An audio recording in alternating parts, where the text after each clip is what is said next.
Breaking చూస్తున్న మంత్రి కొండా సురేఖ వ్యాఖ్యలపై కేంద్ర మంత్రి కిషన్ రెడ్డి స్పందించారు. కుటుంబ వ్యవహారాలను రాజకీయాల్లోకి లాగడం సరైంది కాదని అభిప్రాయం వ్యక్తం చేశారు. ఈ తరహా సంస్కృతిని కేసీఆర్ మొదలు పెడితే కేటీఆర్ ముందుకు తీసుకువెళ్తున్నారని దుయ్యబట్టారు.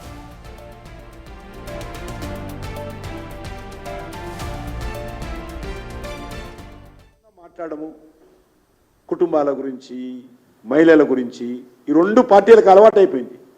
కేసీఆర్ మొదలుపెట్టిండు, కేటీఆర్ దాన్ని ముందు తీసుకెళ్లాడు. ఈరోజు రేవంత్ రెడ్డి కావచ్చు, మరొకరు కావచ్చు, ఈ రకమైనటువంటి భాష మాట్లాడము, ప్రజల దృష్టిని మళ్లించడము మనకు తెలుసు. కేసీఆర్ గారు ఆ రోజు ఏ రకంగా ఫోన్ ట్యాపింగ్లో అనేక కుటుంబాలకు సంబంధించినటువంటి అంతర్గత విషయాలు, కుటుంబ వ్యవహారాలు విన్నారని మనం కాదు, ఈరోజు కోర్టులో అఫిడవిట్ ఇచ్చింది.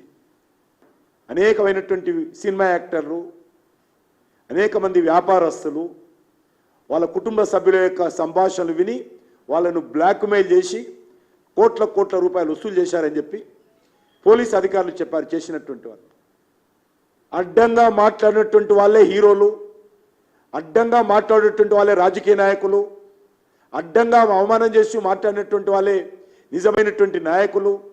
వాళ్ళకే మీరు ఫ్రంట్ పేజీలో బ్యానర్ హెడ్డింగ్లో వార్తలు వచ్చిన రోజులు, వాళ్ళకే ఈరోజు ఈలలు కేలలు వేసిన రోజులు. దీన్ని ఎవరు మార్చలేరు. ఎవరింట్లో ఏం జరుగుతుందో ఆ కుటుంబ వ్యవహారాలు రాజకీయాలకు ముడిపెట్టాల్సిన అవసరం లేదు. ఎవరి కుటుంబాలు ఏం మాట్లాడుకుంటున్నారో ఫోన్ ట్యాపింగ్ల ద్వారా వినాల్సిన హక్కు, అధికారం ఎవరు ఇవ్వలేదు ఈ దేశంలో.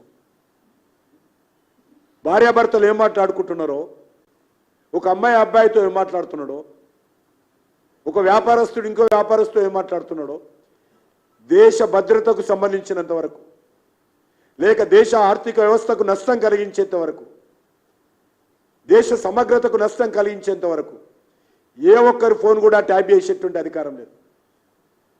కానీ ఈరోజు ట్యాపింగ్ జరిగింది. వాళ్ళు ఈ